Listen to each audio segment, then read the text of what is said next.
So it's our second important video on calculus. So मैं ना वैसे नहीं चल रहा कि कैलकुलेशन की वीडियो अलग होगी, टू की अलग होगी, नहीं, सबकी मिक्स मैच होगी। जैसे पेपर में आ रहा है सेम टू सेम वैसे मिक्स मैच होता चलेगा सब कुछ, तो सब वीडियो देखना ज़रूरी है। सो सेकेंड क्वेश्चन है ना, इट्स अबाउट ELS/EOQ।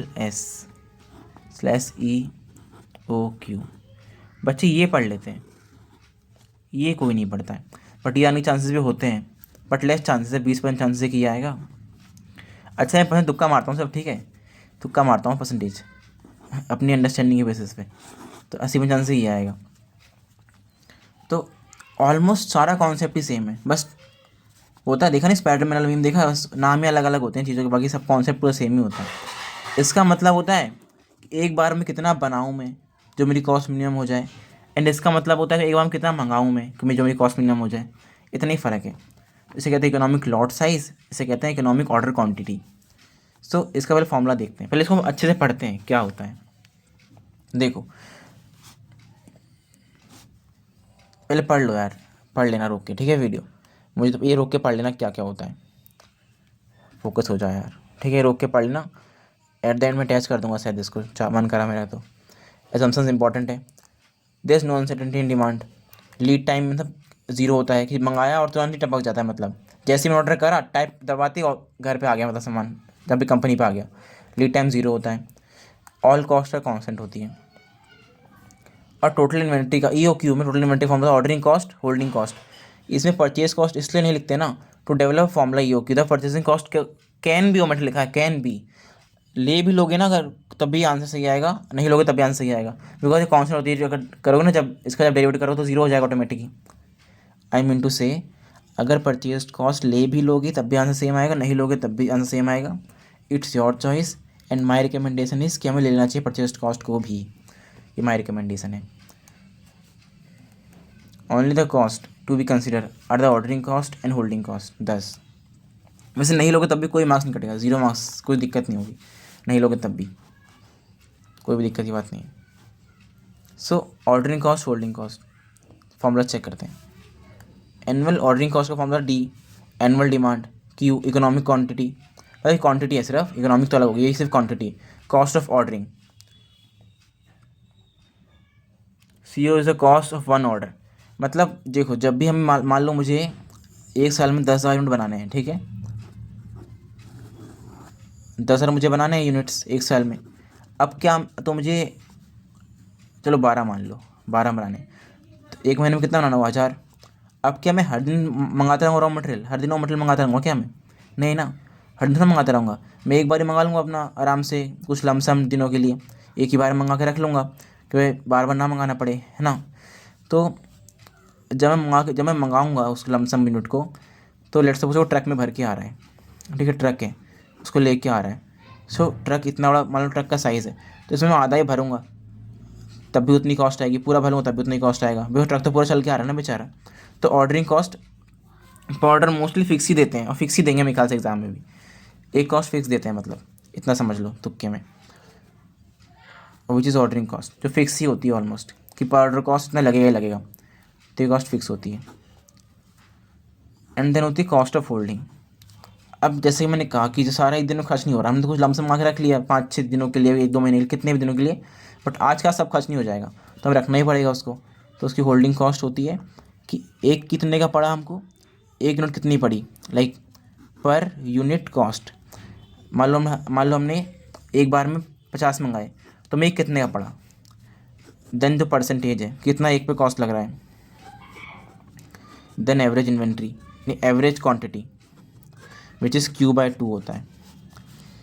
एंड अगर बात हो रही है ELS की बात हो रही है, तो हो गया हमने एक कितने में बनाया, एक कितनी कॉस्ट में बना, per unit cost of production कितना था, इंटू परसेंटेज इंटू Q/2। अब यहाँ पे जो ये जो Q है ना, ये इकोनॉमिक लॉट साइज़ है अगर मैं ELS की बात कर रहा हूँ तो, एंड ये जो Q है अगर मैं बात कर रहा हूँ EOQ की, तो इकोनॉमिक ऑर्डर क्वांटिटी है, बस इतना ही फ़र्क है।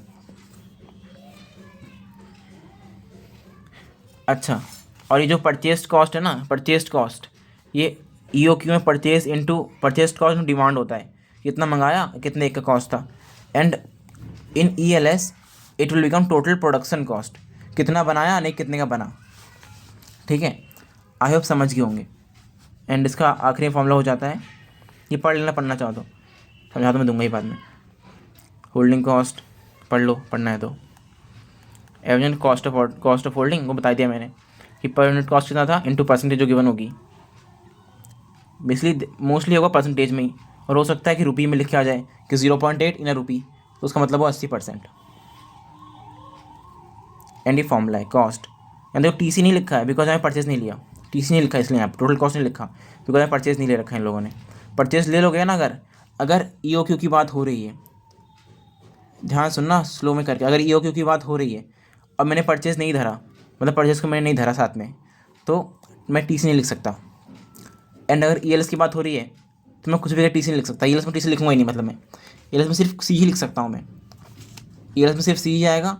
एंड इन्वेंट्री टाइम पे ईओक्यू में टीसी आएगा जब हम परचेज भी ले लेंगे साथ में, तब आ सकता है टीसी, जब हम साथ में परचेज भी लिख लें तो। बट ईएलएस में हमेशा सी ही रहेगा। अच्छा बुक में ईएलएस नहीं है, बुक अगर किसी ओल्ड वर्जन होगा तो इसमें ईएलएस होगा ही नहीं, बिकॉज ईएलएस और ईओक्यू सेम ही होता है, सेम ही मानते हैं उसको, मतलब हम तुमने अगर ईओक्यू पढ़ लिया तो ईएलएस भी आना चाहिए, ये असम्पशन होती है बेसिक। तो आई होप तुम समझ गए होगे जितने बताया मैंने अभी तक। एंड लेट्स से अब क्वेश्चन करते हैं इसका एक। सो दोनों अंधेरा करता हूँ मैं। चलो भाई क्वेश्चन तो मिल गया हमारा, ये हमारा क्वेश्चन है, इट्स आवर क्वेश्चन।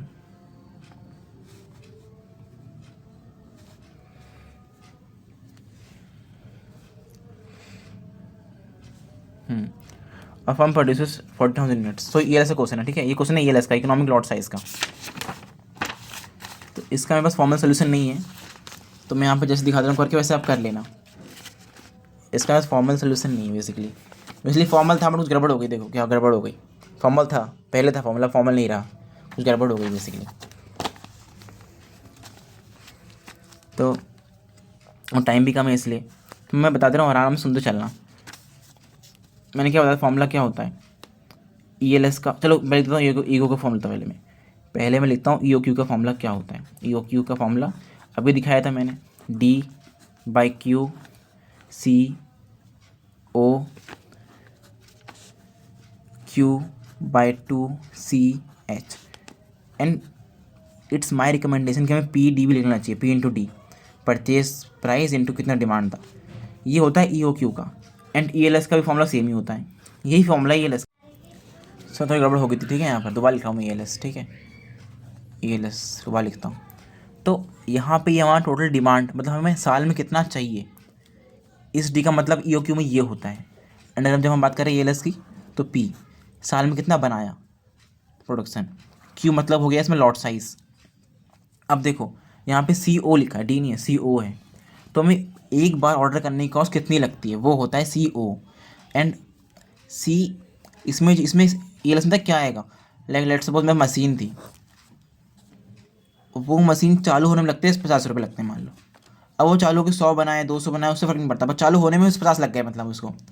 तब ना इसका कोई प्रॉपर CP लिख दोगे, अगर CPP लिख दोगे कॉस्ट पर टाइम प्रोडक्शन लिख सकते हो, कुछ भी लिख सकते हो CPP, कुछ भी लिख सकते हो अपने मन से शॉर्ट फॉर्म देके, बट ना उसको साइड में लिख देना उसकी फुल फॉर्म क्या है, ठीक है, क्योंकि ना ये कोई जेन्युइन फॉर्म मुझे मिल नहीं पाया, जेन्युइन फॉर्मूला इसका मुझे मिल नहीं पाया कोई, इसलिए साइड में लिख देना क्या लिखा है तुमने वहाँ पे, CPP का मतलब क्या है, मान लो CPP लिख दिया तुमने, कॉस्ट ऑफ पर टाइम प्रोडक्शन लिख दिया, लिख देना कि उसका मतलब क्या है फुल फॉर्म।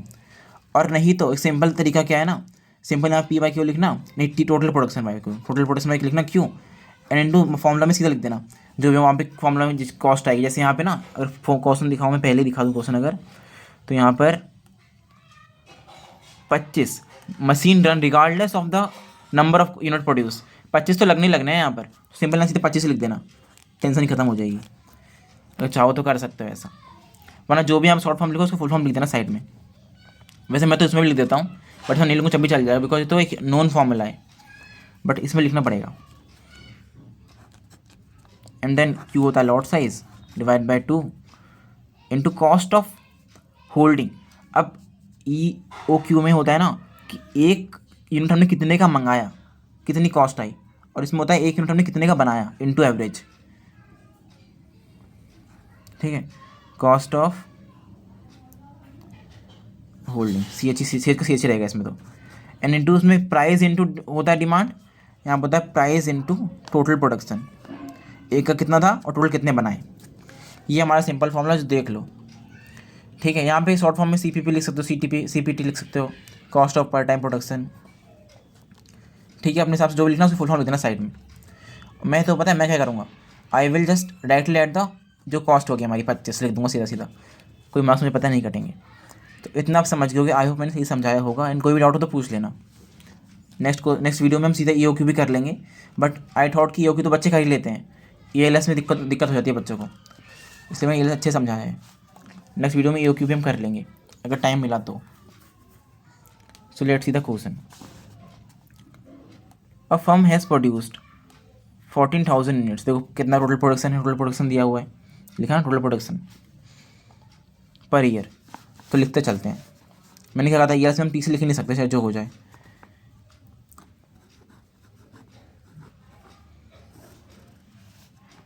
बिकॉज ना एक कॉस्ट ऑफ प्रोडक्शन है, इसमें और भी चीज़ें हो जाती हैं इंक्लूड, इसलिए T से नहीं लिखते हैं।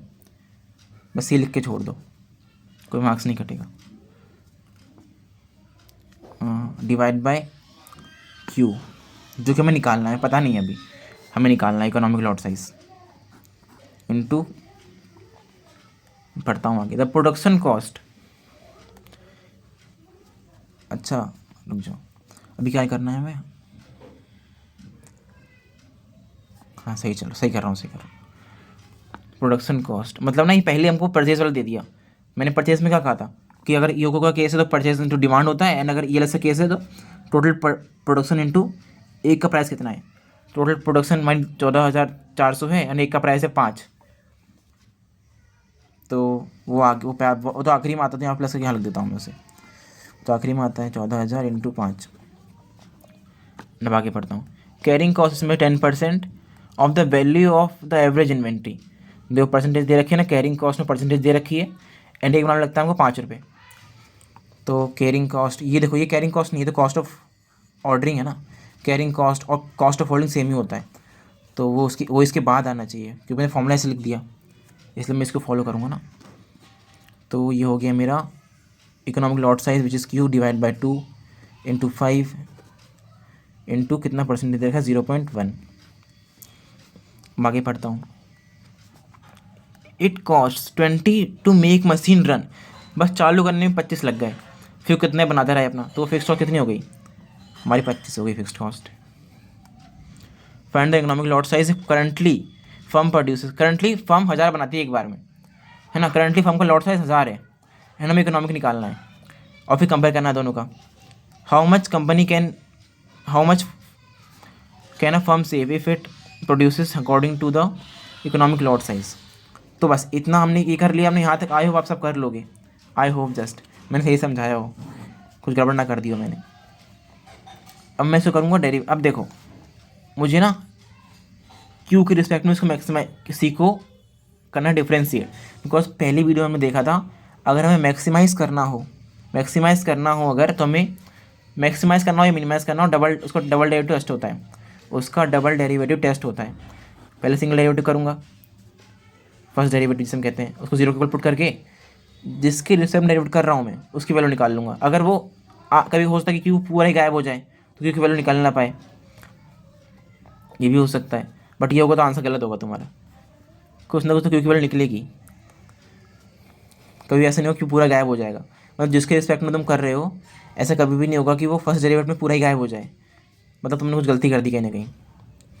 तो उसकी वैल्यू निकालूंगा, मान लो मैं Q की वैल्यू निकालूंगा, बस मैं Q के रिस्पेक्ट में कर रहा हूँ, मैं निकालूंगा Q की वैल्यू। अच्छा मुझे लेट कर लेना चाहिए था, उसको लेट कर लेना चाहिए था, छोड़ो कोई बात नहीं।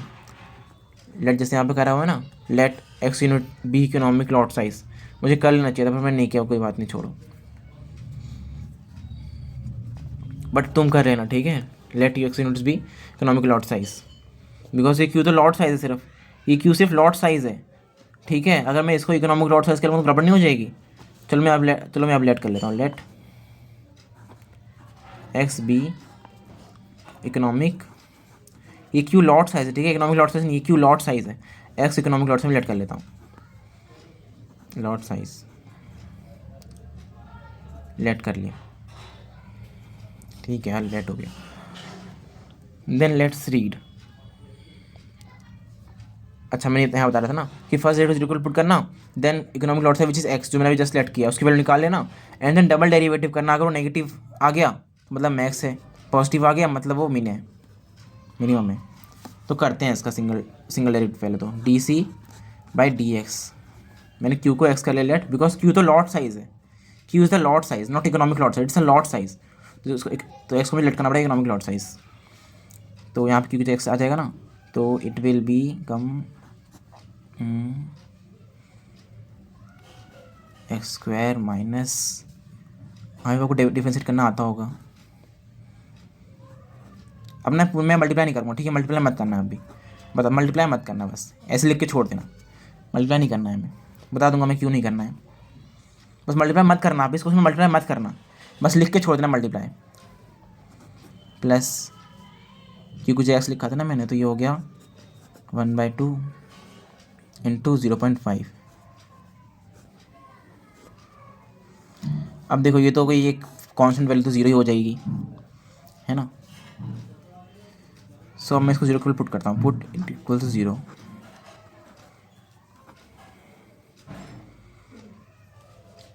तो जैसे ही मैंने किया इस टर्म को उधर भेजता हूँ, ये हो जाएगा 1/4 1/x,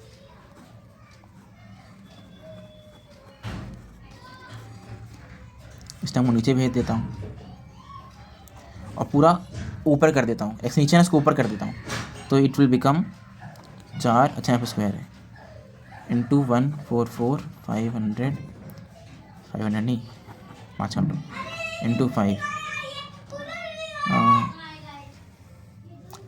यहाँ पक्का 5 था क्या, आई थिंक सो 5 नहीं होना चाहिए,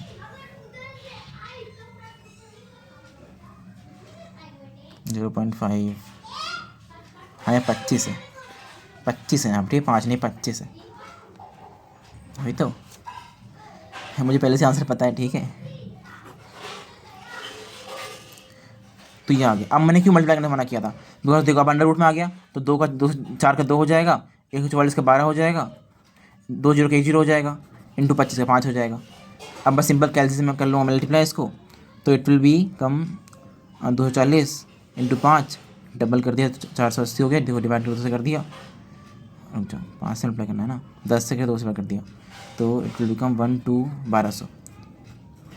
दिमाग में मत करना कोई भी, चलो दिमाग में, अरे यार ऐसे भी कर सकता ना कि 2 5 10 हो गया इंटू 120 तो 1200 हो गया, ठीक है, हो गया 1200। तो ये मेरा इकोनॉमिक आया है, ठीक है, इकोनॉमिक मेरा लॉट साइज आ गया। अब आई विल कंपेयर इट, सो मैं इतना सॉल्व नहीं करने वाला, सीधा सोल्यूशन, कहाँ गया सोल्यूशन। सो ये मैंने करा सॉल्व, या आई होप आपको समझ में कैसे कैसे लिखा है मैंने, ठीक है। सो ये फॉर्मूला ये हमारा जो मैं पहले लिख दिया था, बाद में ये लिखा था, बाद में ये लिखा था, बट मैं थोड़ा लिख दिया, कोई दिक्कत नहीं, सेम ही चीज़ है। देन डिफ्रेंशिएट किया, पुट किया, एक्स की वैल्यू फाइंड करी, देन मैंने इसमें सी में पुट कर दी, एक्स की वैल्यू मेरी आई थी 1200, पुट करी सी में मैंने, तो मेरा आया 72,600। एंड जब मैंने जो पहले थी विच इज़ 1000, तो पहले से कंपनी 1000 करते चली आ रही थी पहले से, पुछता ही नहीं था उनका, 1000 ही करेंगे हम, तो उन्होंने 1000 पहले से करते यार, तो मैंने 1000 पुट किया फिर क्यू की जगह पे, तो उनका कॉस्ट आया 72,610, तो सेविंग हुई 10 रुपये की। हाँ ये मुझसे ले 10 मुझसे ले लेते कोई दिक्कत नहीं होती, बट ठीक है इनकी चॉइस है, 10 रुपये के चक्कर में इतनी मेहनत करवा दी है मेरे से, 10 रुपये की हमारी सेविंग हो गई, ठीक है। इफ़ यू वांट टू सी, यहाँ पे भी देख लो आंसर, वैसे मैं प्रीफर नहीं करता सीधा से आंसर देखना, बट देख लो आंसर सही है। सो आई होप मैंने ये समझाया होगा, बहुत इंपॉर्टेंट क्वेश्चन है, कुछ भी समझ ना आया हो तो आप कर देना भाई, एक और वीडियो बना दो प्लीज़ इसके ऊपर, हमें समझ नहीं आया, ठीक है। But it's a important concept according to me, economic lot size वाला स्पेशली बच्चे पढ़ते ही नहीं है, बस ई ओ करके चले जाते हैं। So thank you for watching.